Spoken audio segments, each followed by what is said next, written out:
di dalam Kristus, baik yang berada dalam ruangan ini maupun yang berada di live YouTube.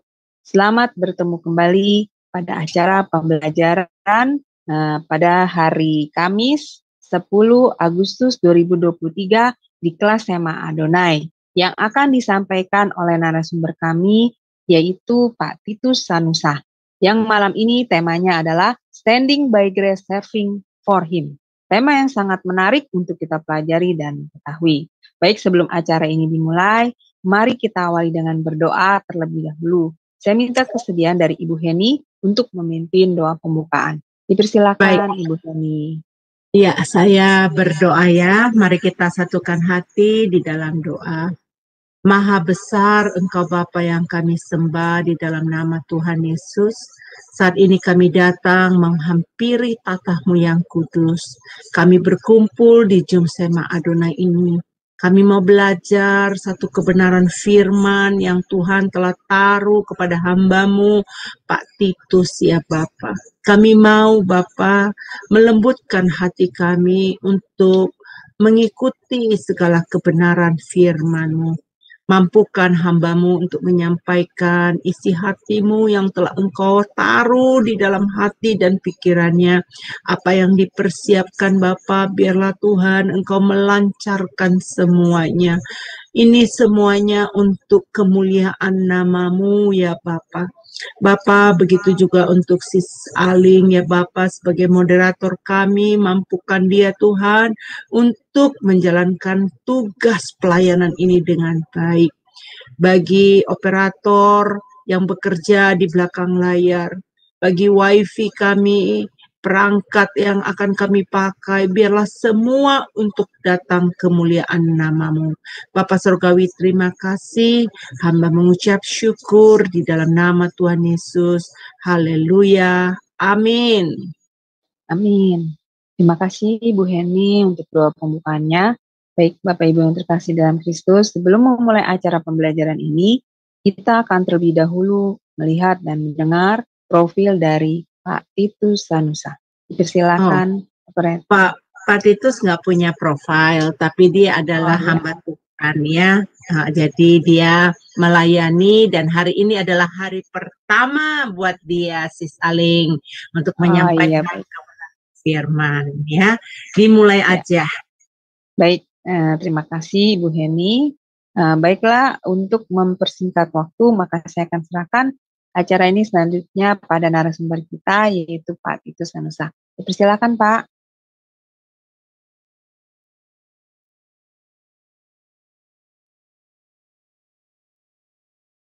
Suaranya belum dibuka Pak. Mute-nya, suaranya. Ya. Oke.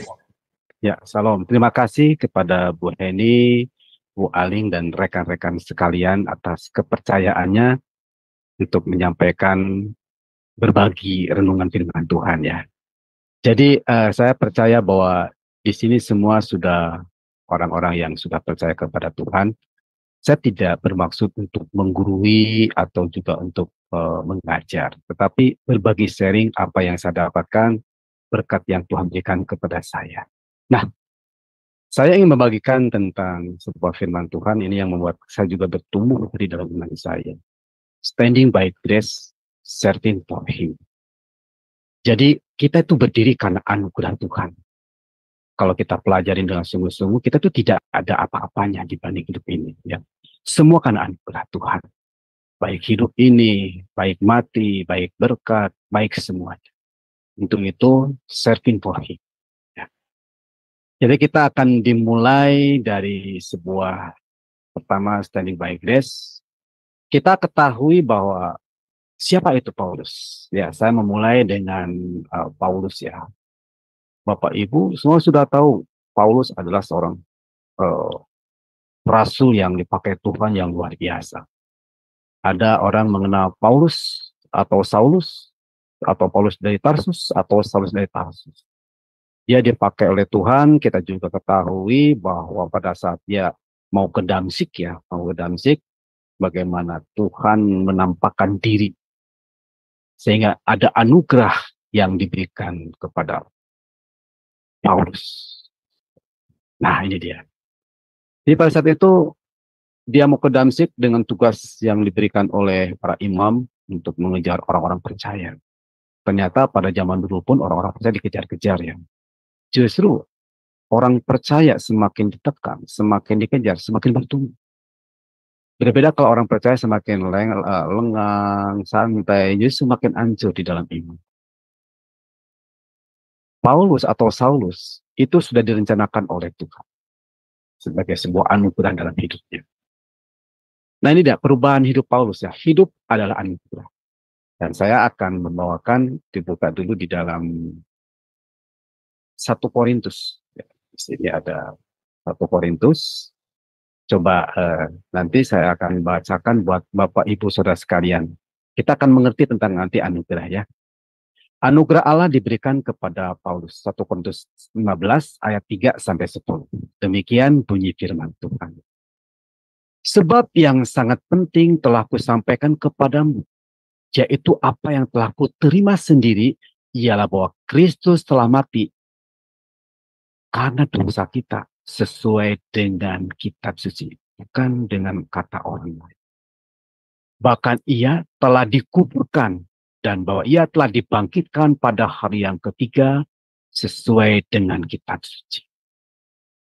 Bahkan ia telah menampakkan diri kepada Kefas dan kepada ke-12 murid-muridnya. Sesudah itu ia menampakkan diri kepada lebih dari 500 saudara sekaligus. Kebanyakan dari mereka yang masih hidup sampai sekarang. Tetapi beberapa di antaranya telah meninggal. Selanjutnya ia menampakkan diri kepada Yakobus. Kemudian kepada semua rasul. Dan yang paling akhir dari semua itu menampakkan diri juga kepadaku. Sama seperti anak yang lahir sebelumnya. Waktunya. Karena aku adalah yang paling hina dari semua rasul. Bahkan tidak layak disebut rasul. Sebab aku telah menganiaya jemaat Allah. Yang terakhir, yang jadi martir adalah Stefanus yang dirajam. Ya, dia begitu bangga dan senang membunuh orang-orang percaya waktu itu. Tetapi, karena kasih karunia Allah, aku adalah sebagaimana aku ada sekarang. Dan kasih karunia yang dianugerahkannya kepadaku tidak sia-sia. Sebaliknya, aku telah bekerja lebih giat, lebih keras daripada mereka semua. Tapi bukannya aku, melainkan kasih karunia yang menyertai aku. Bapak, Ibu, Saudara sekalian, apa sih yang dimaksud dengan anugerah? Kita lihat bahwa yang dimaksud dengan anugerah adalah seperti ini. Anugerah adalah suatu pemberian atau hadiah atau kasih karunia dari Allah yang kita itu tidak layak, tidak pantas menerimanya. Karena memang kita ada yang terhukum. Namun karena kemurahan hati Allah, kita menerimanya. Jadi semua karena apa? Karena anugerah Tuhan. Salah satu contoh anugerah yang diberikan kepada kita adalah hidup. Hidup ini adalah sebuah anugerah. Nanti saya akan menyampaikan sebuah ilustrasi tentang sebuah hidup sebagai anugerah. Apa yang maksud dengan hidup anak anugerah? Coba Bapak Ibu kita perhatikan sebuah video. Ya. Kedengaran ya?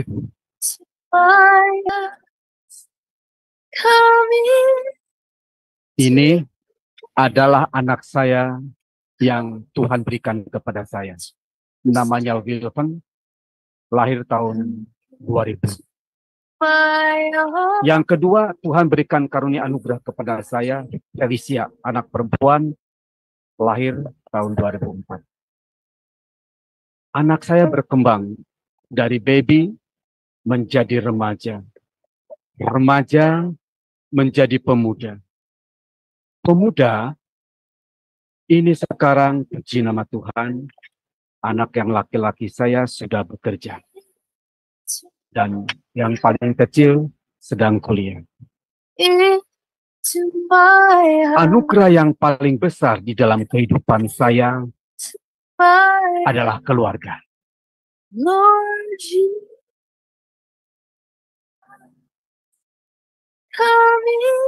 Bapak Ibu, saudaraku yang kekasih, kalau kita bertanya kepada anak saya Wilson, Wilson, apakah kamu mau hadir ke dalam dunia? Felis, apakah kau mau hadir ke dalam dunia? Anak saya tidak pernah berpikir dan tidak tahu, tidak ada keinginan, dan tidak pernah ada di benak untuk hadir di dalam kehidupan saya. Jadi kalau saya boleh bertanya kepada mereka, terima kasih istriku Maria, terima kasih untuk Wilson, terima kasih untuk Felis. Kalian hadir untuk mewarnai hidupku. Kalian adalah anugerah terbesar dalam hidupku. Wilson, Felis tidak akan pernah minta untuk dilahirkan di dalam dunia ini. Tapi Wilson, Felis adalah anugerah di dalam hidup saya. Saudara dan saya juga sama. Tidak ada yang pernah minta kepada Tuhan untuk dilahirkan ke dalam dunia ini. Tapi bagi Tuhan, kalian adalah anugerah terbesar di dalam hidupnya.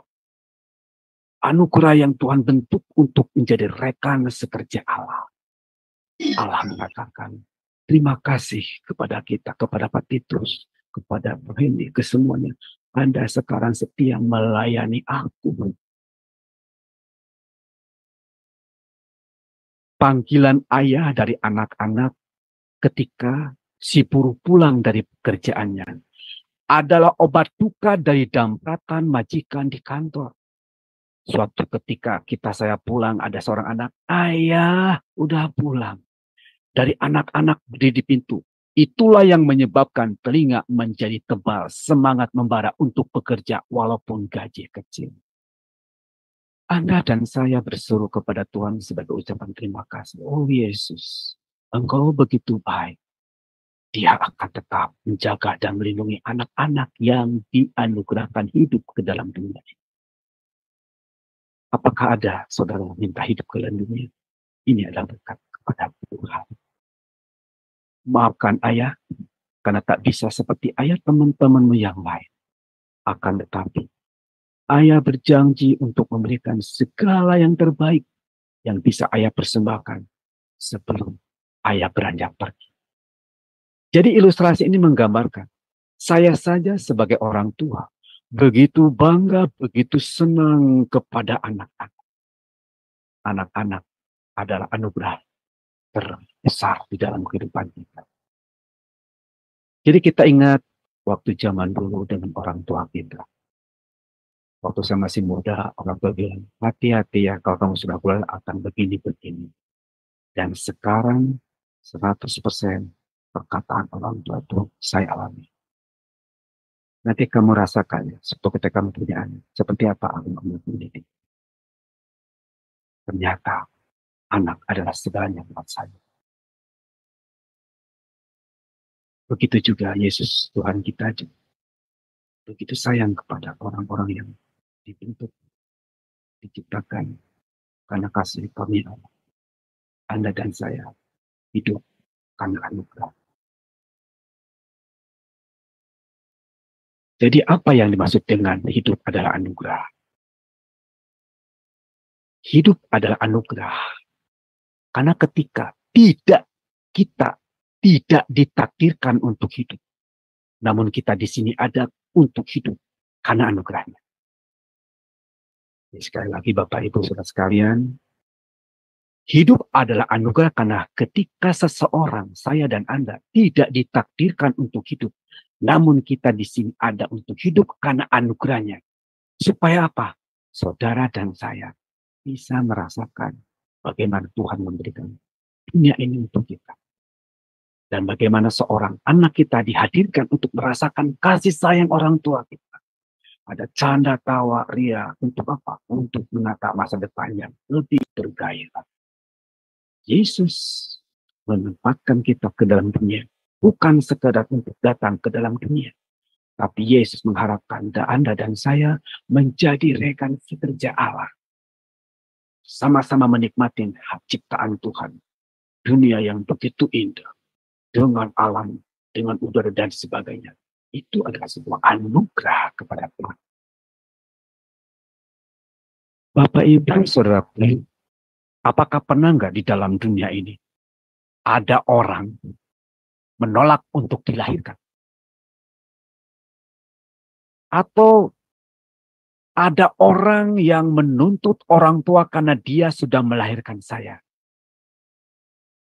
Kira-kira ada nggak? 0,001. Saya berpikir, tidak ada. Masa sih ada yang menggugat orang tua gara-gara saya dilahirkan tanpa seizin saya? Contoh Wilson, anak saya sudah gede nuntut saya. Papa, saya tuntut papa. Kenapa? Karena papa melahirkan saya tanpa izin saya. Ternyata itu ada, saudaraku. Namanya adalah Rafael. Saya akan menuntut orang tua. Namanya ini nih. Dia adalah Rafael Samuel. Dia orang India. Ini jenggot palsu ya. Rafael Samuel ini menggugat ibu kandungnya ke pengadilan. Sebab dia melahirkan tanpa izin saya. Kayaknya rada tidak masuk akal gitu ya. Itu kenyataan, ini kejadian. Ini terjadi di Bali. Rafael ini, alasan Rafael kenapa saya menggugat kelahiran saya ke dalam dunia ini. Satu, dia ternyata aliran anti-natalisme. Aliran anti lahir dia.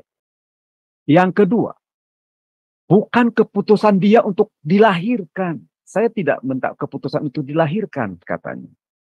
Gitu ya. Yang ketiga, kelahiran manusia tidak berguna. Waktu saya lahir itu akan tidak berguna, akan menjadi beban buat orang lain, akan menjadi bencana buat orang lain, dan tentunya akan menyusahkan orang lain. Tidak berguna. Dia beralasan kenapa lagi? Banyak menimbulkan penderitaan. Jadi hidup orang di dunia itu untuk menderita. Gitu. Berpikiran seperti itu. Kemudian ada lagi, saya lahir, yang bahagia itu orang tua. Anak itu belum tentu. Memang secara logika kita mendapatkan seorang anak, contohnya saya mendapatkan anak Wilson. Oh, saya bahagia, betul. Memang itu yang saya harapkan. Keluarga tanpa anak itu kurang seperti makan tanpa garam. Dan itu juga anak juga anugerah dari Tuhan. Sebab ada orang yang sudah menikah, tapi belum juga anugerah oleh Tuhan. Jadi itu kebahagiaan orang tua. Anak tuh belum tentu bahagia. Padahal waktu lahir kita sudah mempersiapkan dengan sedemikian rupa gitu ya. Nama sudah disiapkan, kemudian perlengkapan baby sebelum lahir sudah disiapkan, ranjang baby, dan sebagainya. Untuk menyambut yang namanya anak sebagai anugerah buat saya. Yang keenam, anak itu adalah hiburan mereka. Jadi anak itu jadi hiburan. Bukan sebenarnya, pandangannya begitu pendek gitu ya. Memang betul sih kalau ada anak kecil gitu kan jadi orang tua. Itu kan jadi penyemangat buat mereka sebenarnya. Seperti yang tadi bilang tadi. Seorang ayah yang sudah capek di dalam bekerja, banting tulang dan sebagainya. Pas pulang ke rumah, anak kecil bilang, ayah. Gitu. Itu yang buat semangat. Saya bekerja tuh ada. Saya bekerja tuh anak saya. Gitu. Jadi, orang tua punya anak, itu anugerah. Anak punya orang tua, anugerah. Jadi anak memiliki orang tua yang baik, bijaksana, bisa memimpin, itu anugerah. Orang tua punya anak yang baik, nurut, itu anugerah. Saya pernah menyaksikan anak saya waktu di wisuda ya. Waktu itu kan disampaikan, anak-anak ibu semua, kalian harus mengucapkan terima kasih kepada orang tua yang sudah membesarkan kita. Aduh, itu banyak yang menangis. Ya, bunga dan saya pun terharu dan saya pun menangis. Mama, terima kasih sudah membesarkan banting tulang buat saya. Saya tidak bisa membalas kebaikan mama. Mama anugerah yang terbaik buat saya. Orang tua bilang, anakku, engkau juga anugerah buat saya. Kau baik, kau nurut sama saya. Itu satu anugerah yang luar biasa. Nah, yang menjadi ibunya namanya Kavita karena Samuel. Saya senang ini ibu itu luar biasa ya, selalu mengalah dan sabar di dalam kehidupannya. Memang luar biasa. Tuhan berikan anugerah sebagai perempuan yang sebagai penolong. Jadi pada saat dia digugat di pengadilan, ya tentu maaf dikata ya, pengadilan itu ya banyak sengit trik dan sebagainya. Kalau kita perhatikan juga, ingat mungkin Bapak Ibu tentang kopi ya, kopi sianida itu ya, kopi sianida itu sampai seperti sinetron waduh luar biasa rame gitu, berulang-ulang, kok penasaran gitu. Pada kenyataan benar atau tidaknya sampai ke begitu harus dibuktikan berlama-lama gitu. Dan akhirnya diputuskan tes seperti itu. Dan kedua, Bapak Ibu juga ketahui bahwa ada seorang jenderal yang bunuh anak buahnya. Wah, sampai rame dan sebagainya. Wah, seperti itu. Ya. Nah, ibunya ya Samuel juga dituntut seperti itu. Dia memberikan jawaban yang bijaksana yang membuat anaknya terpaku diam. Ibu ini mengatakan begini kepada anaknya. Saya harus mengakui keberanian putra saya yang ingin membawa orang tuanya ke pengadilan dengan penuh pemahaman kami berdua adalah pengacara. Dan kata orang tuanya, jika Rafael bisa menjelaskan kepada saya secara rasional, bagaimana saya minta izin kepada Anda supaya Anda bisa dilahirkan. Saya akan menerima kesalahan saya. Dan dia termenung, iya, betul juga ya. Bagaimana dia bisa memberikan izin? Rafael, aku izinkan kau untuk ke dunia ya, di bawah orang tua saya dan sebagainya. Dan saya baca cerita ini dan memang sudah saling mengakui Bapak Ibu sekalian. Jadi setiap orang tidak bisa menolak untuk lahir ke dalam dunia. Itu anugerah. Anda lahir sebagai laki-laki, anugerah. Anda lahir sebagai perempuan, anugerah. Nah, Bapak Ibu Saudara sekalian, siapakah orang pertama yang mendapatkan anugerah Tuhan? Tentu kita ketahui orang pertama yang mendapatkan anugerah Tuhan adalah Adam. Adam itu artinya adalah, saya bilang dari tanah dan sebagainya. Adam diberikan anugerah oleh Allah menjadi manusia pertama. Jadi pada saat Adam diciptakan di Taman Eden, adalah suatu kehidupan yang begitu indah dan harmonis antara pencipta dan ciptaannya. Antara ciptaan dengan ciptaan yang lain. Yang dilandaskan oleh cinta kasih yang tulus dan murni. Allah mengasihi Abraham sebagai ciptaannya untuk saling mengasihi. Makanya damai, bahagia, tidak ada tangisan, tidak ada penderitaan, tidak ada kesusahan, tidak ada kelaparan, bahkan tidak ada kematian pada waktu itu. Karena kehidupan berjalan sesuai dengan apa yang dikehendaki Allah. Roh Allah bersekutu dengan Allah. Mereka harmonis. Binatang-binatang pun menjadi harmonis. Kenapa? Dikendalikan oleh kasih karunia Allah. Kehidupan di Taman Eden diwarnai oleh sukacita, damai, kebahagiaan ilahi dalam setiap makhluk ciptaannya. Tapi apa yang terjadi Bapak Ibu Saudara sekalian? Kita ketahui. Adam jatuh di dalam dosa. Bahwa dosa adalah perkataan atau perbuatan atau keinginan yang bertentangan dengan hukum Tuhan. Begitu dosa masuk, jadi yang namanya sukacita, damai sejahtera hilang. Justru yang muncul sekarang yang tadi tidak ada kesusahan, tidak ada kelaparan, tidak ada tangisan. Semuanya kembali bermunculan. Ada kesusahan, ada kelaparan, ada tangisan di dalam dunia ini. Jadi dosa itu apa singkatannya? Saya ini apa ya, gambaran saya sendiri, saya singkatan sendiri. Dosa adalah derita hidup orang-orang setelah Adam. Jadi dosa pertama itu singkatannya derita hidup orang-orang setelah Adam. Yang dulunya damai sejahtera, kebahagiaan dan sebagainya jatuh di dalam dosa. Jadi anugerah yang diberikan kepada Tuhan hancur karena dosa. Akibat dosa, anugerah berubah menjadi musibah. Boleh jadi musibah itu karena dosa. Apa arti musibah? Musibah itu artinya justru berlawanan dengan anugerah. Nah, ini dia. Musibah adalah kejadian atau peristiwa ketika seseorang tidak menginginkan atau tidak mengharapkan atau menolak sesuatu yang menyakitkan terjadi.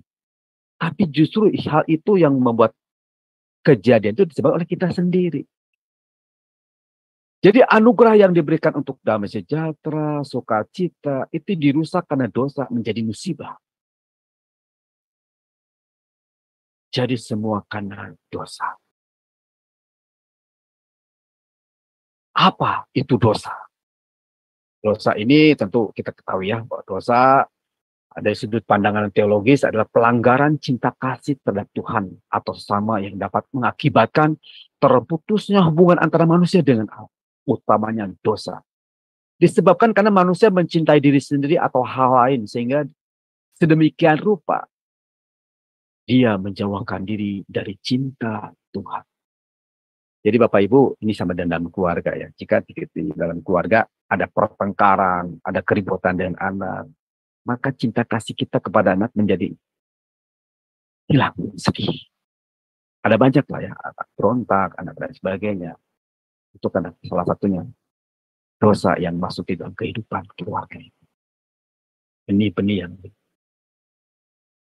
turunkan dari Adam. Kemudian dosa juga dipandang sebagai perbuatan yang tidak sesuai dengan kehendak Tuhan. Baik itu melalui pikiran, perkataan, perbuatan. Jadi dalam 1 Yohanes 3 ayat 4, barang siapa yang melakukan dosa juga melanggar hukum. Karena dosa adalah pelanggaran hukum. Pertanyaannya yang kita perhatikan di sini. Mengapa manusia kok bisa jatuh di dalam dosa?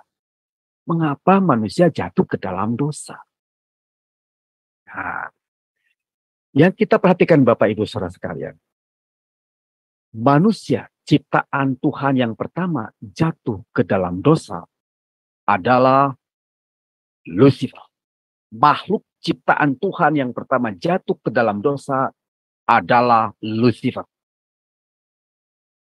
Lucifer itu diciptakan dengan keindahan yang sempurna. Ia dipenuhi hikmat. Sehingga ia adalah makhluk ciptaan Tuhan yang terpandai, tercantik. Itu di dalam Yehezkiel 28 ayat 12-17 ya Bapak Ibu bisa baca. Walaupun malaikat adalah makhluk yang indah dan berkuasa, tapi mereka tidak boleh disembah oleh manusia. Karena malaikat adalah ciptaan Tuhan, hanya Tuhan yang penciptalah yang wajib dan patut kita sembah.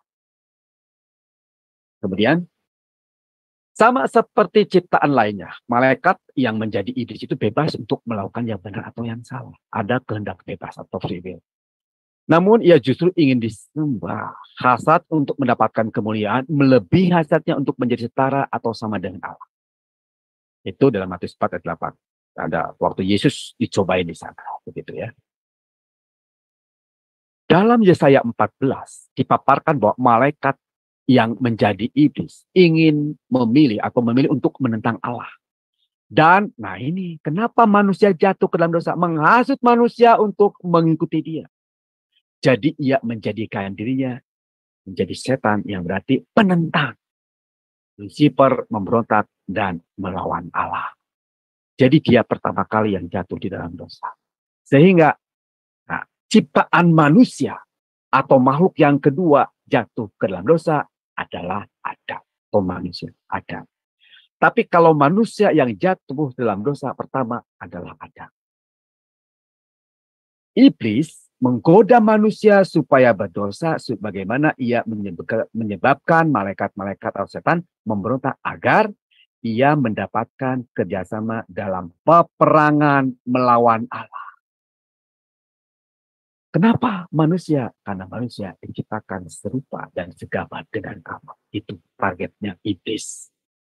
Jadi karena dia pertama jatuh, dia ingin membawa pasukannya. Dia ingin merusak ciptaan Tuhan.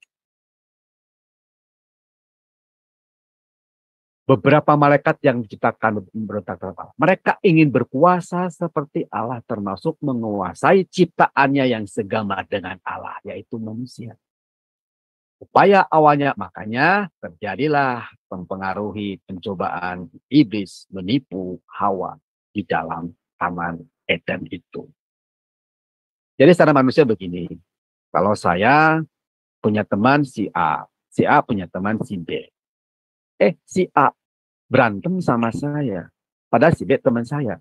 Si A akan mempengaruhi si B untuk memusuhi saya. Supaya si A sama si B menjadi rekan, menjadi teman untuk menyerang saya. Menghancurkan saya. Dia mencari teman untuk menghancurkan Allah. Sejak itulah manusia terjatuh ke dalam dosa dan bersama-sama dengan setan terlempar ke dalam dunia. Nah, setan adalah malaikat yang jatuh. Setan adalah seorang penipu. Tapi kita tahu setan penipu, manusia sering banyak tertipu. Sudah tahu setan itu penipu, tapi kenapa kita tertipu? Ya. Setan adalah musuh Allah dan manusia sekarang. Setan menggoda manusia untuk berbuat dosa. Nah, ini setan ingin menghancurkan karya dan rencana Allah untuk manusia. Makanya setan mempengaruhi Adam dan Hawa supaya dia bisa ikut bersama-sama menghancurkan karya Allah. Jadi itu Bapak Ibu Saudara sekalian. Kenapa manusia bisa jatuh ke dalam dosa? Karena itu rencana setan untuk menghancurkan karya Allah. Nanti suatu ketika Anda dihakimi bersama-sama dengan manusia, dihakimi dengan setan.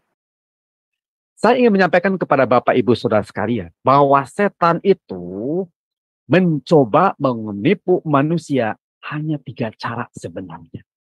Hanya 3 cara. Saya sudah sampaikan waktu itu dengan grup ini ya. 3 cara. Kalau orang dunia bilang yang menghancurkan manusia tahta, harta, dan tapi saya tidak setuju dengan wanita. Tahta, harta. Adam dicoba dengan ujian itu, Yesus dicoba dengan ujian itu. Nah, coba lihat. 3 strategi iblis yang menghancurkan anugerah Allah dari zaman Adam, Yesus, dan umat manusia. 3. Dan itu menyimpulkan keseluruhan. Coba Bapak Ibu perhatikan. Yaitu urusan perut, lutut, dan sikut. Lutut adalah harta. Sikut adalah tahta. Perut adalah makanan. Ya, perut, lutut, dan sikut. Itu 3 ini yang selalu iblis gunakan untuk menjatuhkan manusia. Kita lihat di dalam ini ya. Ini. Jadi pada saat di sini ada perut hubungannya dengan makanan. Ini Adam, di bawah adalah Tuhan Yesus. Ini adalah manusia zaman sekarang. Sekali lagi bahwa iblis menggoda manusia dari zaman Adam sampai sekarang dari 3 ini. Melengkapi semuanya. Lihat di dalam Kejadian 3 ayat 2. Lalu sahut perempuan itu kepada Lot, buah pohon-pohonan dalam taman ini boleh kami makan. Adalah makan perut. Bagaimana dengan Tuhan Yesus? Tuhan Yesus, dia berpuasa 40 hari 40 malam, lalu laparlah dia. Apa yang dia katakan? Jika engkau anak Allah, suruh batu itu menjadi roti. Urusan perut. Orang kalau lapar, apapun akan dilakukan untuk makan. Apalagi kalau anak kita kelaparan. Perut urusan pertama. Jadi kalau orang-orang China dulu ingin bisnis, perutnya dikenyangkan dulu, lancar. Jadi kalau betul Bapak Ibu kalau mau firman Tuhan, kalau perutnya nggak makan gitu lah, kelaparan, nggak konsentrasi. Firman Tuhan, aduh, dengar firman Tuhan sebagai perut lapar. Apapun akan dilakukan demi perut. Perut lapar, semuanya akan terganggu. Pikiran pusing, pening, sakit, dan sebagainya. Perut apapun dia akan lakukan demi saya bisa makan. Itu yang pertama, perut. Yang kedua, lutut. Bicara tentang harta. Lalu di dalam Kejadian 3 ayat 52, tetapi Allah mengetahui bahwa pada waktu kamu makannya, ini kata iblis, matamu akan terbuka. Sewaktu dia terbuka, lihat, iya ya, dunia itu indah. Alam itu kaya, luar biasa. Dunia, gunung, wah ciptaan Tuhan itu luar biasa indahnya. Iya ya, harta. Apa yang iblis lakukan kepada Tuhan Yesus? Jika engkau menyembah aku, seluruh dunia ini akan menjadi milikmu. Bapak Ibu Saudara sekalian, zaman sekarang banyak sekali orang mengejar harta. Ya, sikut sana, sikut sini. Yang penting harta. Harta saya sudah ada, perut saya kenyang. Harta saya banyak, perut saya tenang. Harta saya banyak, semua bisa diatur. Harta nomor 1. Harta. Yang ketiga adalah tahta atau sikut. Jadi untuk mendapatkan jabatan, sikut sana, sikut sini. Ya, tahta. Nah, di dalam Kejadian 3 ayat 5. Iblis mengatakan, dan kamu akan menjadi seperti Allah. Jadi tahta. Anda itu Allah kalau Anda makan buah itu. Jadi mata melihat harta begitu banyak dunia, kamu jadi Allah. Apa yang iblis lakukan kepada Tuhan Yesus? Sebab ada tertulis mengenai engkau. Engkau kalau jatuh, kau akan dipangku karena engkau anak ke Tuhan. Tidak akan terkantuk. Malaikat akan melindungi engkau karena engkau anak Allah. Itu perut, lutut, dan sikut. Lihat Bapak Ibu zaman sekarang. Ya. Ini zaman sekarang dalam 2 Timotius 3 ayat 1-4. Keadaan manusia zaman sekarang. Pada hari-hari terakhir akan ada masa sukar. Manusia akan mencintai dirinya sendiri. Urusan perut mereka akan mementingkan diri sendiri. Biar orang yang kelaparan, yang penting gua makan. Dan menjadi hamba uang, harta. Bagaimana gua mengumpulkan harta sebanyak-banyaknya? Ini zaman sekarang terjadi. Harta banyak, perut kenyang. Mereka akan membual dan menyombongkan diri. Banyak sekarang hoak. Banyak pembohong-pembohong. Yang penting gua naik rating. Gua bisa begini. Gua bisa naik. Sikat sini, sikut sini. Dan menyombongkan diri. Ya, ada banyak sekarang pejabat-pejabat merasa hebat dan sebagainya. Ini salah satunya. Mereka akan menjadi pemfitnah. Apalagi untuk mendapatkan kedudukan. Fitnah sana. Yang penting gua naik dulu. Mendapatkan harta. Fitnah dulu orang lain. Yang penting gua dapat. Kalau harta tata sudah ada, perut tenang. Mereka akan berontak terhadap orang tua. Dan tidak tahu berterima kasih. Sekarang sudah banyak. Apaan terima kasih? Gua nggak salah kok. Tidak mempedulikan agama. Artinya apa? Banyak kemunafikan di akhir zaman. Ada orang merasa sok ibadah, ya, tetapi perkataannya tidak sesuai dengan firman Tuhan. Tidak tahu mengasihi, tidak mau berdamai, suka menjelekkan orang. Ini terjadi zaman sekarang, Bapak Ibu Saudara sekalian. Dan itu menyangkut semuanya. Jadi masalah urusan perut, lutut, dan sikut ini terjadi. Bahkan di gereja pun ada. Ya mungkin Bapak Ibu sekalian mungkin pernah dengar ya bahwa ada pemilihan ketua. Sampai serang-serang itu di mimbar loh, bayangkan Bapak Ibu Saudara sekalian.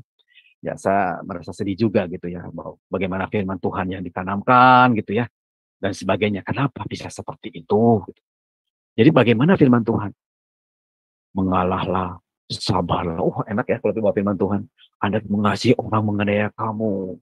Pas ada pemilihan, tidak bisa. Jadi, itu yang tidak mempedulikan agama. Bagaimana gua mendapatkan kedudukan menjadi ketua sinode? Bagaimana saya mendapatkan menjadi orang terkenal di situ? Itu sudah. Waktu dia ditolak, tidak, saya tidak mau terima. Katanya kan buah roh, sabar, penguasaan diri. Saya percaya setiap hamba Tuhan menyampaikan firman Tuhan yang baik, yang meneguhkan iman jemaat. Salah satunya itu sabar, mengasihi. Ya, wah begini. Fase kenyataan. Ya, nah itu. Nah, Bapak Ibu Saudara sekalian, bagaimana kita bisa melawan itu? Ini belum masuk kepada anugerah ya. Jadi lawannya dengan apa? Firman Tuhan. Ada tertulis, ada tertulis, ada tertulis. Sekarang ini, berapa banyak orang membaca firman Tuhan, merenungkan firman dengan benar? Dan berapa banyak orang minta hikmat Tuhan? Marilah kita benar-benar sungguh kembali kepada firman Tuhan. Apa yang Anda firmankan, itu Anda lakukan. Apa yang Anda lakukan, itu Anda firmankan. Sekali lagi ya. Apa yang Anda firmankan, Anda lakukan. Dan apa yang Anda lakukan, Anda firmankan. Udah tahu firman Tuhan datang dari pendengaran firman Tuhan. Bagaimana Anda bisa tahu firman Tuhan kalau Anda tidak pernah membaca firman Tuhan? Merenungkan siang dan malam. Sekarang banyak yang instan. Nah, bagaimana akibat dosa? Anugerah hilang akibat dosa. Akibat dosa manusia yang pertama. Manusia timbul sekarang ada rasa takut, iri, benci, khawatir dalam menjalani hidup. Yang dimulai waktu zaman Kain dan Habil. Ada benci, ada iri dari situ dan sebagainya. Terus sekarang menurun. Yang kedua, dosa dapat membuat manusia mengalami gelisah, stres, murung, dan gundah gulana dalam hidup. Itu udah hal yang nyata di dalam kehidupan ini. Yang ketiga, hilangnya damai sejahtera dan sukacita. Karena roh kita mati. Yang keempat, kehidupan manusia sekarang semakin sulit dan menyusahkan. Bencana, penyakit, lapangan kerja. Ini kenyataan zaman hidup sekarang. Kembali menghandlenya dengan baca firman Tuhan. Kelima, dulu hidup berkelimpahan. Sekarang manusia harus bekerja keras. Susah payah mencari rezeki dan sebagainya. Yang keenam, manusia sekarang bisa sakit, sengsara, dan menderita karena dosa. Yang ketujuh, dan manusia akan mengalami yang namanya kematian. Debu kembali kepada debu. Tapi yang terpenting Bapak Ibu, perhatikan. Waktu Anda mendapatkan kematian dan menerima hukuman kekal yang menyakitkan. Hukuman kekal yang menyakitkan. Nah, orang yang sering hidup dalam dosa dan tidak bisa mempraktekkan kebenaran adalah hamba dosa. Tahu kebenaran, tahu firman Tuhan, tapi tidak bisa mempraktekkan kebenaran itu, firman Tuhan mengatakan adalah dosa. Akibat dosa, Anda akan dihakimi, dikutuk, dan dihancurkan, dan tidak memenuhi syarat untuk memasuki kerajaan surga. Ini ditentukan oleh pribadi Tuhan yang kudus dan yang benar. Seperti yang Tuhan katakan. Sesungguhnya aku berkata kepadamu, siapa saja yang melakukan dosa adalah hamba dosa. Dan hamba tidak tinggal di rumah selamanya. Tapi anak tinggal selamanya. Jiwa yang berdosa itu akan mati, Bapak Ibu sekalian. Karena jika kita dengan sengaja berbuat dosa, setelah menerima pengetahuan kebenaran, tidak melakukannya, hati-hati. Sebenarnya Alkitab itu dibuat hanya 3 dasarnya. 3 garis besar. Pertama, Firdaus. Kedua, kehilangan Firdaus. Ketiga, kembali kepada Firdaus. Alkitab dibuat dari Kejadian sampai Wahyu. Itu menceritakan pertama tentang Firdaus, kebahagiaan, sukacita, damai sejahtera, surga. Yang kedua adalah kehilangan Firdaus. Waktu manusia jatuh ke dalam dosa. Bagaimana Tuhan membuat program, membuat keselamatan. Bagaimana menyelamatkan untuk kembali kepada Firdaus lagi. Ini yang sedang dikerjakan Allah sebagai Adam yang diberikan anugerah dan karunia. Nah, Bapak Ibu Saudara sekalian, saya ingin memberikan ilustrasi ya. Ini gambaran ya. Saya tidak menakuti dan sebagainya. Ini adalah gambaran neraka. Saya pernah mendengar tentang neraka. Itu mungkin dari YouTube, mungkin teman-teman juga sama, dan sebagainya. Anda cuma mendengar, oh. Tetapi saya mendengar langsung dari jemaat saya. Dia membenarkan Tauren dari atas, jatuh kepalanya kena tembok, berdarah, koma. Namanya Pak Niko. Sekarang masih ada di gereja saya. Dia kesaksian Bapak Ibu Saudara sekalian. Dia koma hampir 1 bulan karena kepalanya agak pecah. Ada bekas jahitannya. Ternyata dia kesaksian. Dia dibawa yang namanya surga dan neraka. Dia melihat jelas ada orang meraung-raung dan sebagainya. Dan juga dia dibawa ke halaman surga. Dia tidak mau balik lagi di situ. Kalau jemaat saya mendengar, berbeda Bapak Ibu Saudara sekalian. Lebih empati. Dan juga saya mendengar ada jemaat lagi kemarin COVID. Dia kena COVID, koma. Dia juga sama. Lihat hamba Tuhan di neraka ditusuk-tusuk katanya. Dan dia juga lihat surga. Itu hamba Tuhan, itu dia yang melihat. Itu jemaat saya juga. Sama halnya begini Bapak Ibu Saudara sekalian. Jika ada orang meninggal, Bapak Ibu mengatakan, oh meninggal ya, turut berduka cita. Tapi bagaimana yang meninggal saudara sendiri? Ada empati lebih kerasa sama. Ini ada ilustrasi Bapak Ibu. Perhatikan ilustrasi tentang neraka ya. Semoga Bapak Ibu bisa menyadari, oh ternyata ini adalah pembinasaan kekal. Ilustrasi tentang neraka ya. Lihat suara teriakannya menjerit. Sorry ini mau robet.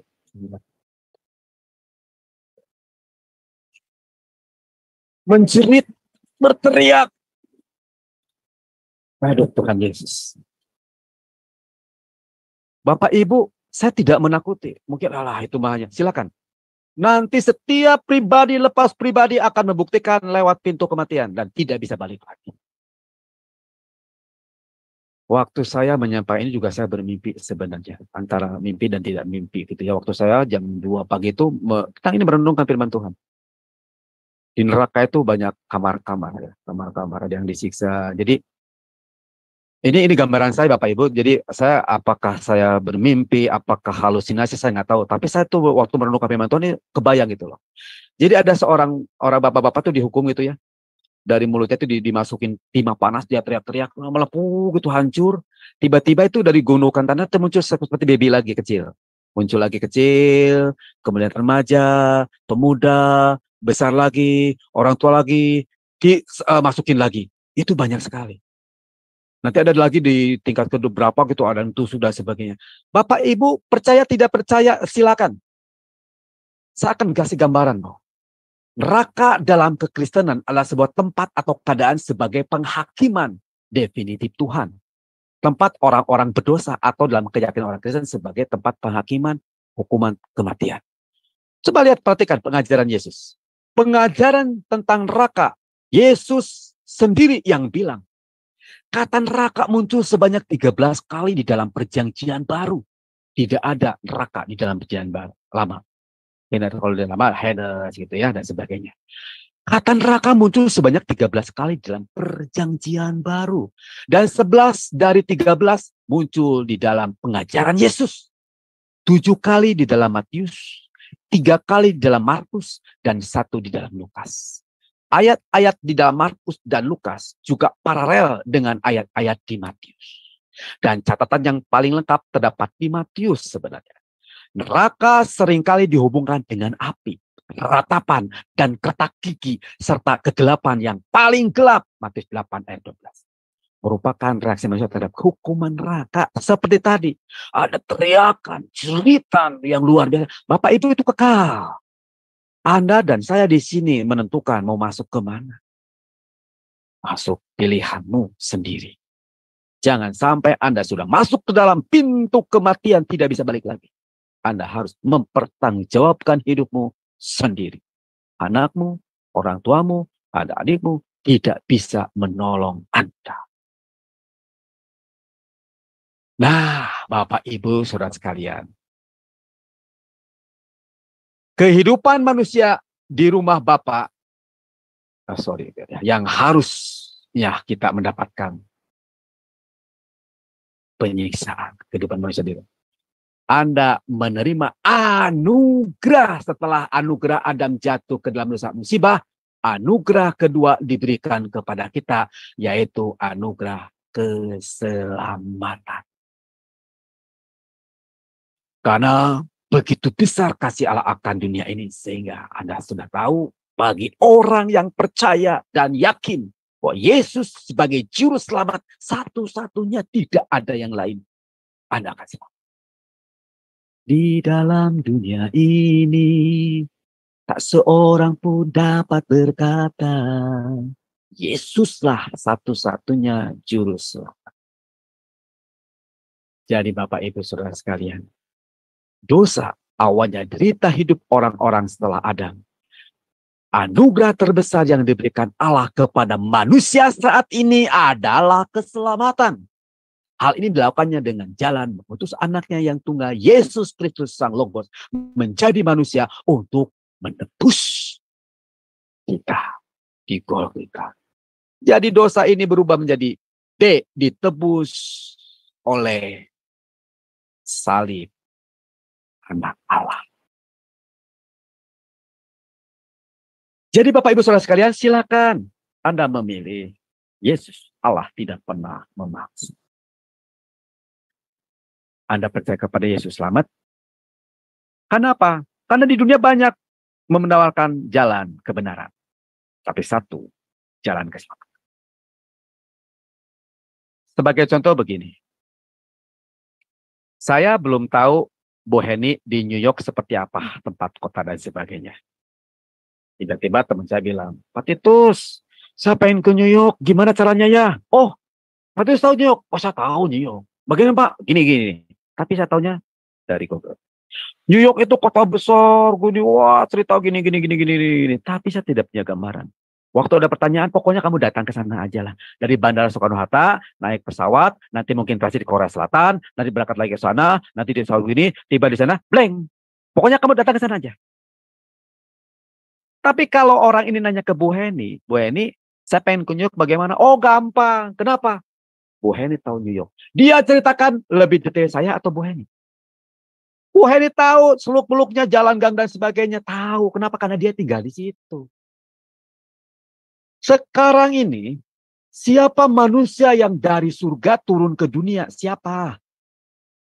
Adakah ada nabi-nabi yang lain dari surga datang? Nih, aku dari surga, tahu surga. Kau pengen tahu surga, ikut aku. Ditanya tahu surga, pokoknya kamu ikut aku. Yesus itu datang dari surga, menjelma menjadi manusia untuk menyatu dengan kita, mengikat perjanjian dengan kita. Siapa yang percaya kepada dia, dia akan dibawa ke surga lagi. Makanya tadi disaksikan, 500 orang menyaksikan Yesus naik ke surga sambil mengatakan, aku akan menyiapkan tempat bagi. Jadi Yesus itu satu-satunya orang atau Allah atau saya nggak bisa ngomong. Dialah tahu jalan peta Google Map-nya. Dari surga turun ke dunia, kembali ke surga. Dan disaksikan banyak orang. Apakah Anda masih ragu? Anugerah yang diberikan Yesus kepada dunia adalah dirinya sendiri. Untuk menyelamatkan umat manusia. Standing by grace. Anda berdiri sekarang karena anugerah. Bapak Ibu, kita perhatikan sebuah ilustrasi. Ya. Nah. Oke, jadi sebelum ilustrasi. Jadi pada saat Bapak Ibu saudara sekalian menerima Yesus sebagai juru selamat. Suatu kehidupan baru terjadi. Anda akan kembali seperti hidupmu di dalam kerajaan surga. Kelak nanti di sana. Anda akan mendapatkan rumah Bapa. Tidak lagi mengenal kematian. Tidak mengenal penderitaan. Tidak mengenal kesusahan. Tidak mengenal tangisan. Kenapa? Karena Anda menerima anugerah kedua keselamatan. Jadi zaman waktu Adam pertama mendapatkan sukacita damai sejahtera. Karena mendapatkan anugerah dari Allah. Hidupnya dia di sana bahagia, sukacita, damai sejahtera, kebahagiaan ilahi ada di dalam kehidupannya. Dan itu pun akan terjadi bagi orang-orang yang gara-gara sudah jatuh di dalam dosa. Yesus memberikan anugerah yang kedua, yaitu keselamatan. Barang siapa yang mau menerima keselamatan ini, Anda dan saya dijanjikan sama Tuhan masuk ke rumah Bapa penuh dengan kesukacitaan dan kebahagiaan. Jadi hiduplah menurut anugerah yang Tuhan berikan kepada kita. Ini ya, ada ilustrasi ya, Bapak Ibu Saudara sekalian, ilustrasi. Ya, ini ada seorang anak lucu ya. Di sebelah kanan juga ada seorang ibu-ibu dengan anak. Ini di gunung es gitu ya, di gunung es. Tapi tiba-tiba di gunung es itu ada seekor singa. Dia mengendap-endap. Dia matanya memandang kedua orang ini. Orang lain dengan anak atau ada anak. Ternyata anak ini adalah ini ayahnya. Ayahnya melihat, waduh ada singa. Apa yang harus aku lakukan? Apakah akan menolong anak saya sendiri atau orang lain? Gitu ya. Tetapi dia apa? Dia harus menolong salah satunya. Apa yang terjadi Bapak Ibu Saudara sekalian? Ternyata dia menolong orang lain. Jadi dia menolong orang lain mengorbankan anak sendiri. Bapak Ibu pernah nggak menyaksikan seorang petugas kereta api ya? Sebenarnya ada videonya, sedih banget. Petugas kereta api, di mana waktu itu ada seorang anak yang dia cintai, ya waktu itu ada kereta api udah mau jalan, dia tugasnya mengangkat itu jembatan. Ternyata jembatannya macet. Kemudian anaknya bilang, "Pak, tolong angkat, macet," gitu loh. Si ayahnya bingung. Kalau dia tuasnya diturunkan, waktu anaknya mau nolong tapi kesepleset masuk ke dalam gitu, masuk ke dalam kotak itu, ke kotak mesin. Jadi kalau si ayahnya menurunkan koas itu, anaknya kegencet akan mati. Tapi kalau dia tidak menurunkan koas itu, kereta api akan melenceng dari rel, akan banyak orang mati dalam kereta itu. Ini kisah nyata Bapak Ibu Saudara sekalian. Dia begitu sedih, begitu susah, dia bergelut. Dia terus sampai apa jadi? Dia mengorbankan anaknya demi menyelamatkan ribuan penumpang di dalam kereta api. Jadi, apa yang Bapak Ibu akan lakukan kepada sang penolong itu? Kalau saudara sudah ditolong dari bencana kematian yang kekal, Anda sudah ditolong, apa yang akan kau berikan kepada penolong? Seperti ibu tadi, ibu yang sudah ditolong, dia akan minta terima kasih banyak dan sebagainya. Dia akan mengorbankan dirinya, memberikan apa yang diberikan kepada sang penolong. Bayangkan, sang penolong rela merelakan anaknya yang dikasihi demi menolong orang lain. Servicing. Anda sudah diberkati. Anda sudah mendapatkan keselamatan. Anda sudah mendapatkan anugerah keselamatan karena Kristus. Apa tugas sekarang? Melayani. Serving for Him. Tapi karena 1 Korintus 19 ayat 10. Tetapi karena kasih karunia Allah, aku adalah sebagaimana aku ada sekarang. Dan kasih karunia yang dianugerahkannya kepadaku tidak sia-sia. Sebaliknya aku telah bekerja lebih keras daripada mereka semua. Tetapi bukannya aku, melainkan kasih karunia Allah yang menyertai aku. Paulus setelah diselamatkan dari dosa, kutuk dan sebagainya mungkin dari penderitaan, dia hidupnya full melayani Sang Mesias. Untuk apa? Untuk mendapatkan berkat kepada dia. Setelah Anda mendapatkan anugerah keselamatan, Bapak Ibu, serving for Him. Sebagai ucapan terima kasih, layani dia. Karena dia adalah Sang Juru Selamat. Kenapa kita harus melayani dia? Kalau logikanya, kan saya tidak diciptakan karena keinginan saya. Saya juga hadir dosa kan bukan karena keinginan saya. Bukan itu Bapak Ibu. Kenapa kita harus melayani? Ini ada sebuah ilustrasi lagi. Ini ada anak kecil, ada suami istri. Ya. Jadi ibunya pesan begini. Saat dewasa nanti, janganlah menjadi manusia hebat. Melainkan jadilah manusia yang bermanfaat. Kemudian lagi, Anakku yang kusayang, jika kamu dapat melihat dirimu melalui mataku, maka kamu akan melihat betapa istimewanya kamu. Kemudian dari dikatakan, jika aku harus memilih antara mencintai anak-anakku dan bernapas, aku akan memilih untuk menggunakan napas terakhirku untuk beritahu mereka, begitu aku mencintaimu. Kemudian dapat katakan seorang ayah, anakku ingatlah, apabila ibumu menghembuskan napas terakhirmu, maka ingatlah salah satu keberkahan dari Tuhanmu untuk kita, yaitu doa dari seorang ibu untuk anak-anak. Jadi Bapak Ibu Saudara sekalian, kita sudah diberkahi, dilindungi, dijaga, dibesarkan oleh orang tua kita. Kita selayaknya mengucapkan terima kasih kepada orang tua kita dengan perilaku kita, kehidupan kita yang baik dan benar. Jadikan hidupmu berarti untuk orang tua kita. Meskipun Anda tidak minta. Sama halnya dengan Kristus Yesus. Layanilah Yesus dengan sepenuh hati. Pemandangan yang paling indah di bawah bentangan langit. Melihat ibu dan ayah berbahagia. Jadi kita kembali melihat bahwa bentangan yang indah pada saat Yesus tersenyum. Saat aku melayanimu Tuhan. Dengan segenap hatiku. Dengan sepenuh jiwaku. Aku melayani engkau ya Bapa. Jadi ini terakhir lagi Bapak Ibu Saudara sekalian. Jadi mengapa kita harus melayani? Sama halnya dengan kasih Kristus. Anda harus melayani orang tua dengan sepenuh hati. Itu sama dengan Anda juga melayani Yesus dengan sepenuh hati. Yesus tersenyum. Mengapa kita harus melayani Dia? Manusia diciptakan untuk melayani Allah. Ingat.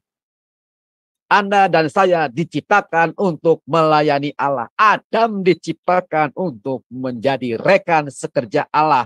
Menguasai bumi, memberikan nama kepada binatang, memelihara dan menjaga bumi, diciptakan untuk melayani Allah, sesama rekan Allah, bukan pembantu, rekan sekerja Allah. Yang kedua, manusia, kenapa kita harus melayani? Karena kita sudah diselamatkan untuk melayani Allah. Tidak ada cara lain. Anda sudah diselamatkan, Anda wajib melayani Allah. Sebagai ucapan terima kasih kepada Allah yang sudah menyelamatkan kita.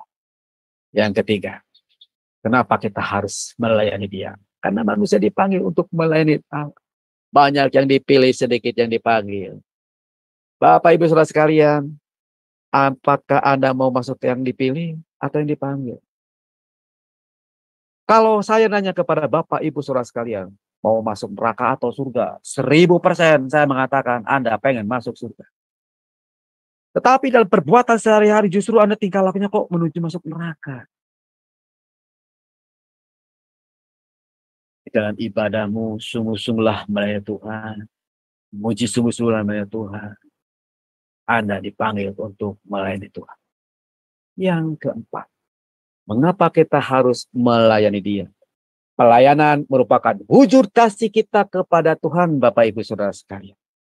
Jadi kita ini, setelah kita mendapatkan anugerah keselamatan lewat Tuhan Yesus Juru Selamat kita, kita punya kesempatan yang indah. Jadi melayani, diciptakan, diselamatkan, dipanggil untuk melayani Tuhan sebagai wujud kasih Tuhan kepadanya. Jadi Bapak Ibu Saudara sekalian, itulah kenapa kita harus mengucapkan syukur kepada Tuhan sebagai anugerah. Bayangkan apa yang terjadi jika Bapak Ibu tidak menerima Kristus sebagai juru selamat. Ada neraka yang menanti Anda. Bukan ancaman Bapak Ibu Saudara. Memang neraka diciptakan untuk setan dan antek-antek. Karena Anda ikut setan, otomatis maka Anda akan masuk di dalam situ. Yesus tidak pernah buat neraka buat orang manusia, tidak. Yesus mengasihi orang-orang yang mencintai. Justru neraka diciptakan bagi orang yang berontak kepada Allah, yaitu iblis. Anda ikut iblis, maka Anda masuk di dalam. Terima kasih Bapak Ibu Saudara sekalian, teman Tuhan tidak akan saya panjangkan. Semoga ini menjadi berkat. Saya kembalikan kepada moderator. Ya, baik. Terima kasih Pak Titus untuk penjabaran materinya malam ini. Bagus sekali ya Pak, mengenai anugerah yang diberikan oleh Allah Bapa kepada kita, manusia yang diciptakannya. Baik, sebelum kita masuk pada sesi tanya jawab, diskusi dan sharing, kami akan menayangkan terlebih dahulu acara channel dan channel-channel yang relay ke YouTube. Dipersilakan Ibu Heni. Baik, terima kasih Sister Aling. Sebentar saya tampilkan ya. Channel-channel kami hari ini live bersama kami jam 21 ini bersama Pak Evangelis Titus Sanusa ya. Dan untuk besok itu adalah pelajaran satorologi, lanjutan dari pelajaran kemarin, seri 1-nya, sekarang seri 2. Temanya respon manusia terhadap karya penyelamatan Allah. Ini narasumbernya, dia adalah dosen kami di RPO dan juga dia gembala sidang di ibadah online di Jumsema Adonai. Nah, moderatornya adalah Sister Aling. Besok jangan lupa jam 19 WIB, terus kita continue belajar ya. Setelah itu jam 21 WIB, pelajaran sejarah penebusan. Ini lanjutan juga seri yang ketiga dari buku seri 2. Temanya keturunan keempat dan Sikem. Ini dosennya, pengajarnya adalah Pak Yudi Lengkong. Dan moderatornya adalah saya pribadi. Ya, besok jangan lupa jam 21 WIB. Nah, hari Sabtu kami memiliki acara spesial seminar pastoral konseling Kristen yang diadakan hari Sabtu tanggal 12 Agustus tahun 2023 jam 19 WIB. Narasumbernya adalah Pendeta Dedi Kurniawan. Dan narasumbernya saya pribadi, Heni dari New York ya. Kemudian hari Minggu kami ada ibadah online jam 19 WIB. Narasumbernya adalah Pendeta Domas Gunawan dan temanya kebenaran Kristus yang memerdekakan. Jadi kami mengajak Anda, saudara-saudara kami seiman, untuk beribadah bersama-sama kami di Jumsema Adonai ini. Dan channel-channel yang ikut live saat ini adalah Sema Adonai, Elmihen, Antara Channel, Batu Karang, Nebu Ali, Garnet Jidan. Dan channel Sema Adonai ini kami minta Anda untuk tolong subscribe karena banyak acara-acara kami yang di luar live yang untuk bergabung bersama ini. Contohnya seperti renungan, itu kami live-kan sendiri ya. Bapak Ibu, inilah channel-channel yang live bersama kami. Saya kembalikan kepada moderator Sis Aling. Iya, baik, terima kasih Ibu Heni untuk penayangannya. Nah, baik kepada Bapak Ibu yang terkasih dalam Kristus, kita sebelum masuk dalam sesi diskusi, kami meminta Bapak Ibu terlebih dahulu yang ingin bertanya untuk raise hand. Nah, jadi raise hand terlebih dahulu bagi Bapak Ibu yang ingin bertanya tentang materi malam ini yang dipaparkan oleh Pak Titus, yaitu mengenai anugerah. Ya, silakan. Jadi Pak Titus, anugerah dari Allah itu, Allah Bapa itu benar-benar suatu hal yang tidak bisa diungkapkan dengan kata-kata karena seperti yang dipaparkan oleh Pak Titus tadi, bahwa Allah Bapa itu sampai karena mengasihi manusia ciptaannya, nah dia sampai mengorbankan anaknya sendiri, yaitu Tuhan Yesus Kristus, yang anaknya yang tunggal, untuk menebus dosa kita ya Pak, umat ciptaannya. Jadi sebagai harusnya ya sebagai kita sebagai umat ciptaan dari Allah sendiri, kita harus menyadari bahwa setelah apa yang sudah dilakukan Allah bagi kita, sudah seharusnya ya Pak kita menunjukkan kasih dan bakti kita juga kepada Bapa yang sudah Allah Bapa yang sudah memberikan kita anugerahnya yang luar biasa itu ya. Seperti itu ya Pak Titus ya. Monitor Pak. Ya, betul. Iya. Dan saya tertarik dengan ini Pak yang tadi mengenai jebakan iblis ya Pak. Kan disebutkan bahwa iblis itu biasanya menjebak manusia dengan perut, lalu tahta dan harta. Nah, mengenai perut ini memang benar ya Pak Titus ya, banyak sekali kebanyakan orang anak Tuhan terutama itu kalau udah ngomong masalah perut itu sepertinya ya benar-benar takut ya Pak kalau sampai kelaparan gitu nggak ada makan ya Pak.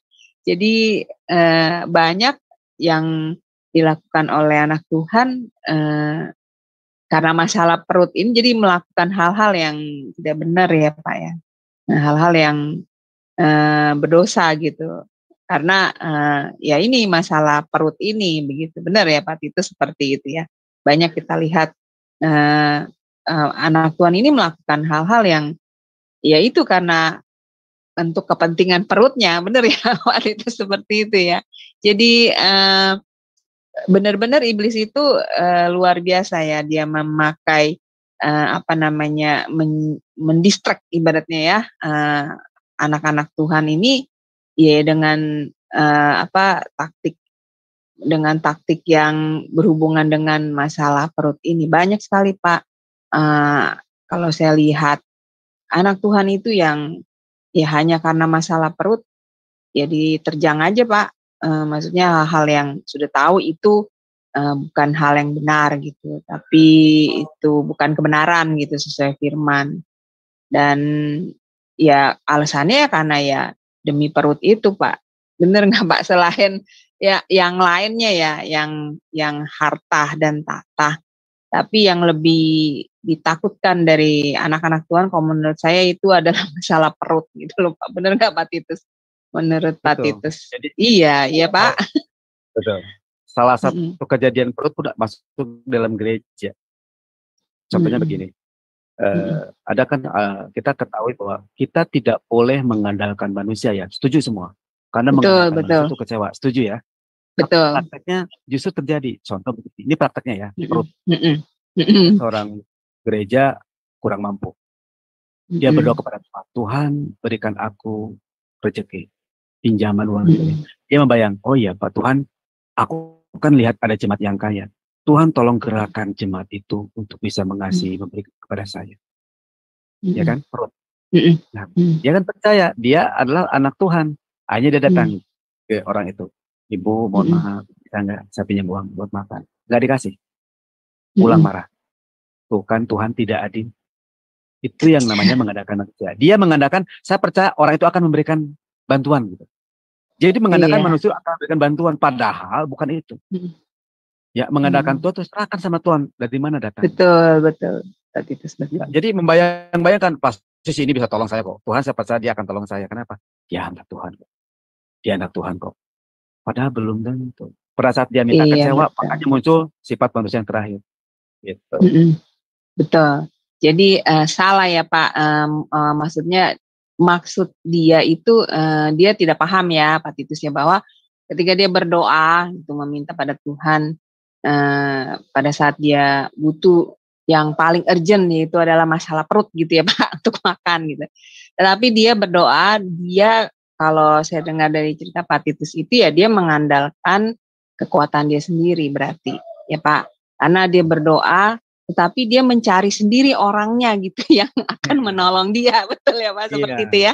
Harusnya kan harusnya ketika dia berdoa dia harusnya menyerahkan kepada Tuhan sepenuhnya siapa orang yang akan menolong dia Harusnya seperti itu ya Pak Tis.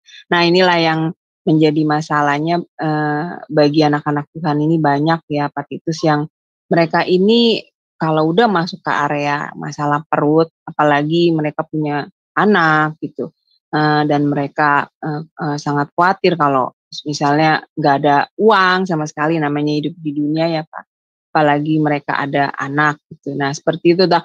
Tapi sebenarnya semua itu tergantung ya Pak Titus dari iman seseorang ya Pak.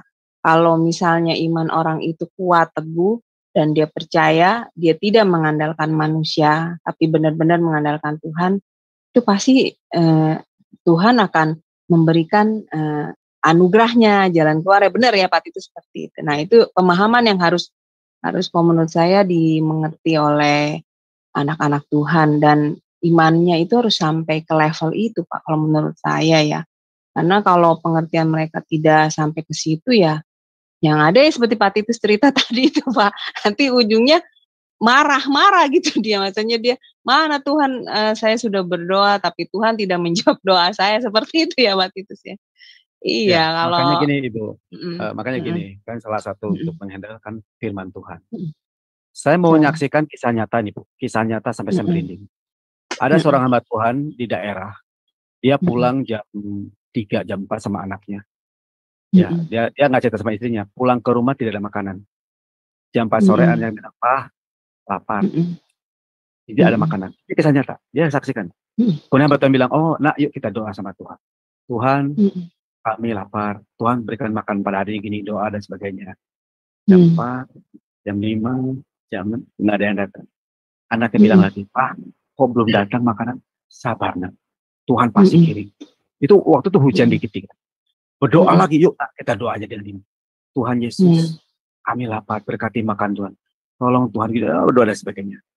Jam mhm 6, anaknya bilang, "Pak, kok belum datang, makin lapar." Nah, jam 8 lagi, kita doa. Kalau mhm belum datang, yuk kita tidur. Siapa tahu dalam mhm tidur Tuhan makan. Doa lagi dalam nama Yesus kita mhm doa. Apa yang terjadi Bapak Ibu Saudara sekalian? Setengah mhm 9, jam 4, 5, 6, 7, 8, 9 itu hampir 6 jam. mhm Tiba-tiba ada tok itu hujan kecil. Tok tok tok tok tok gitu. mhm Namanya pendeta AA gitu ya. Dia tak. Ya mhm Kentucky. Pak dengan nama A, iya tidak sebut pendeta. Oh Pak ini ada kiriman. Terima kasih. Ditanda tangan, makan. Setelah mhm makan, itu orang datang lagi. Pak, mhm maaf, saya salah kirim. Ternyata mhm yang dimaksud bukan Pak Hendrik pendeta, nama Hendrik mhm. biasa. Aduh, gimana? Udah kemakan? Karena Bapak pendeta, nggak apa-apa, saya ganti. Bayangkan Bapak Ibu Saudara sekalian. Iya Itulah betul, cara Tuhan. Cara Tuhan iya luar biasa. Benar. betul Gitu. betul Pak, Ada kejadian lagi yang nyata lagi Bapak Ibu Saudara sekalian. Bagaimana Tuhan bekerja. mhm mhm Perang, waktu di zaman perang, ada seorang anak mhm Tuhan, dia sudah terdesak, mhm terdesak, mau dibunuh gitu ya, dikejar-kejar. mhm Dia masuk mhm gua. Yang teman-temannya mhm sudah mati semua. Dia tinggal satu. Tuhan tolong selamatkan saya. Tuhan tolong mhm selamatkan saya. Dia masuk gua. Di gua tuh ada mhm dua lubang. Yang satu kecil, mhm yang satu besar. Dia agak mhm masuk ke kecil. Tuhan tolong selamatkan aku. Dia berpikir apa? Tuhan akan meruntuhkan gua itu jadi nutupin gitu loh. Waktu mhm. berdoa tiba-tiba ada laba-laba. Tuhan kenapa kok kirim laba-laba Tuhan? Tolong aku Tuhan. Bener ya kisah nyata dia perang. Orang tuh makin datang, makin datang, makin datang. Musuh. Tiba-tiba dia musuh nembak gua yang gede dulu. Tembak. Nah, pas mau nembak yang gua yang kecil, teman bilang, "Gak usah tembak." Kenapa? Nggak mungkin dia masuk, ada sarang laba-laba. Itu masih utuh. Balik lagi. Bayangkan cara Tuhan menolong. Sarang Betul, laba-laba saja bisa menyelamatkan. Jadi emang betul. mhm, Ibu kami bilang, iman dan firman Tuhan. Puji nama Tuhan. betul betul Pak. Ya kalau kita balik lagi lihat bagaimana anugerah Tuhan kepada kita ya Pak, begitu besar, Dia mengorbankan anaknya sendiri yang tunggal buat kita. Mana mungkin Allah Bapa kita itu, membiarkan anak-anaknya yang, berharap kepadanya dan percaya padanya ya Pak.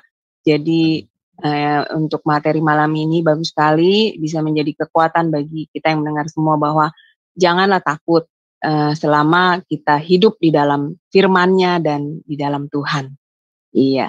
Baik Bapak Ibu yang terkasih, silakan siapa lagi yang mau diskusi dan bertanya, atau Bu Heni bisa menambahkan juga Iya, untuk materi malam Shalom. ini, silakan Ibu. Iya. Ya, makasih banyak ya Pak Titus. Firman Tuhannya sangat luar biasa. Ini memang perlu sekali anak-anak Tuhan mengerti apa arti tema yang tadi dibawakan itu. Tidak gampang ya Pak ya untuk menjadi anak-anak Tuhan. Banyak sekali godaan, banyak sekali terpaan, sehingga kita nggak bisa firm untuk standing for him, ya, for serving him, karena ada keangkuhan hidup, ya, ada apa namanya keegoisan gitu. Juga ada juga yang belum memahami bagaimana cara melayani Tuhan secara corporate ya, secara secara tim ya. Itu di dalam hal itu masih banyak saya lihat sangat miris sebenarnya hati saya, karena kedewasaan kekristenan itu mestinya dapat dinilai semenjak dia ikut Tuhan, harus ada pertumbuhan. Benar nggak Pak Titus ya?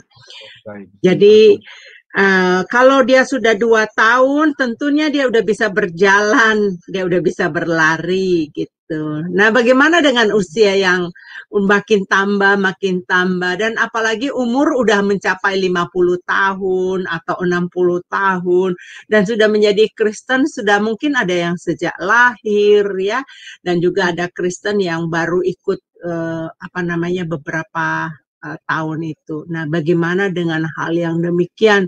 Kalau Anda, kita, anak-anak Tuhan, belum tahu berdiri karena kasih anugerah Tuhan, dan kita melayani Dia dengan segenap hati, dengan segenap kasih kita.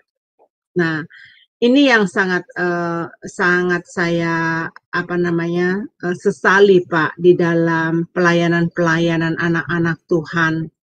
Nah, ada lagi anak-anak Tuhan itu excuse, bisa berbohong, memakai alasan tertentu untuk tidak untuk menggenapi pelayanannya. Ya, ada juga di dalam sekolah, dia tidak mau datang ke sekolah, dia cari alasan untuk berbohong. Nah, bagaimana dengan pekerjaan? Ada juga dia mau absen dari pekerjaan. Nah, nanti dia berbohong, dia cari alasan, bilang apa sama bosnya.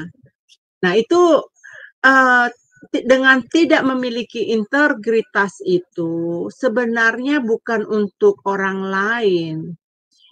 Kejujuran itu adalah untuk diri sendiri. Bagaimana kita bisa memperlakukan diri kita secara benar, sehingga dampaknya di luar itu akan baik. Nah, itu menurut saya. Jadi poin yang tadi Bapak katakan mengenai melayani, itu saya bilang saya setuju sekali. Itu aja dari saya yang saya tambahin Pak Titus. Mungkin Pak Titus bisa respon, silakan. Betul, Bu. Iya. Jadi ini bahwa kedewasaan seseorang itu terbentuk karena ada masalah. Setiap masalah itu manusia akan menghadapi masalah. Makanya ada pencobaan yang akan mengalami dan biasa. Tetapi bagi orang yang dekat dengan Tuhan, kembali kepada firman Tuhan ya. Jadi kata Yesus, ada tertulis, ada tertulis. Jadi orang yang dekat dengan firman Tuhan, ia tahu bagaimana cara menghindar. Jujur berbahaya adalah orang Kristen yang tidak pernah baca firman Tuhan. Makanya pada saat ada masalah, lari dan jawabannya tidak bagus. Masalah yang kita hadapi itu untuk meningkatkan kualitas iman kita. Semakin banyak masalah kita bisa pecahkan dengan baik, kita akan menyadari bahwa iman kita semakin tinggi. Dan ujung-ujungnya semua akan mati. Jadi Bapak Ibu saudara sekalian gini ya, bahwa usia saya ini sekarang hampir, usia saya 55 gitu. Berarti kalau di firman Tuhan 70 sampai 80 terus 20, saya patokan 70 aja. Ini kedewasaan iman. 55 berarti saya punya waktu hari 15 tahun untuk melayani Tuhan dengan sungguh-sungguh. Jadi kalau kita sudah mempersiapkan hati untuk Tuhan, kita seperti apa Paulus bilang, eh, pertandingan saya sudah selesai. Jadi itu yang kita membuat kita menjadi kuat karena masalah. Masalah bersama Tuhan. Dan masalah harus dipecahkan dengan firman Tuhan. Puji nama Tuhan.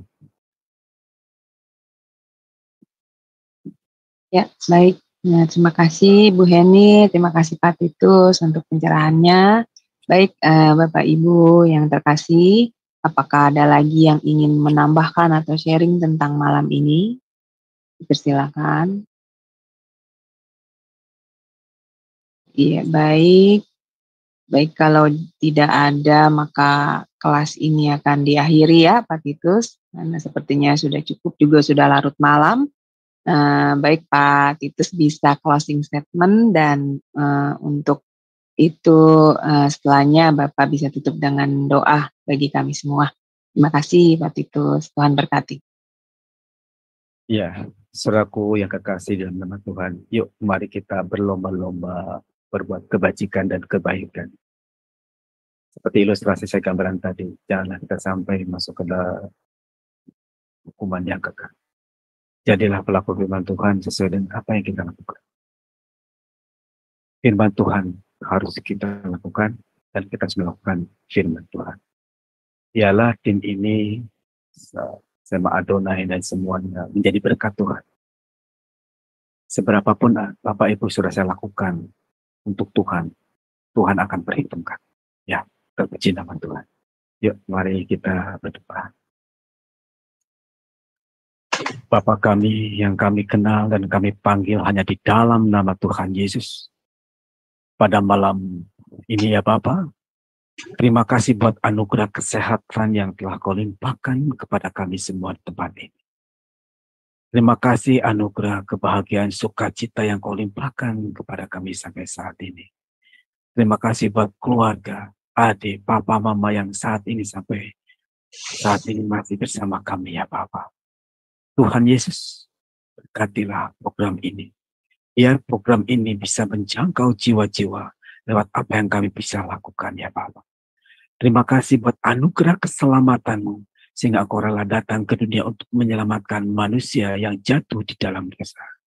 Berkati semuanya Bapa. Pakailah semua hamba-Mu menjadikan terang dalam kehidupan kami, sekecil apapun yang kami lakukan.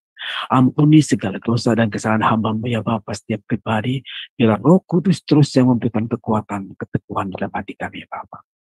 Kami tidak lepas dari permasalahan kehidupan, karena Tuhan kami minta Engkau memberikan kekuatan, jalan keluar, kemenangan di dalam setiap permasalahan. Kami percaya Tuhan, masalah yang kami hadapi untuk meningkatkan kemampuan iman kami bersekutu dengan Engkau. Terima kasih Bapa yang surga. Terima kasih Roh Kudus. Kami sudah berdoa dan mengucap syukur. Di dalam berkat nama Tuhan Yesus. Haleluya. Amin. Amin. Terima kasih Pak Titus untuk pelayanannya. Semoga diberkati Tuhan lebih dan lebih lagi Pak Titus dan keluarga. Ya baik Bapak Ibu yang terkasih, acara ini sudah berakhir. Selamat malam, selamat istirahat. Tuhan berkati. Shalom, shalom.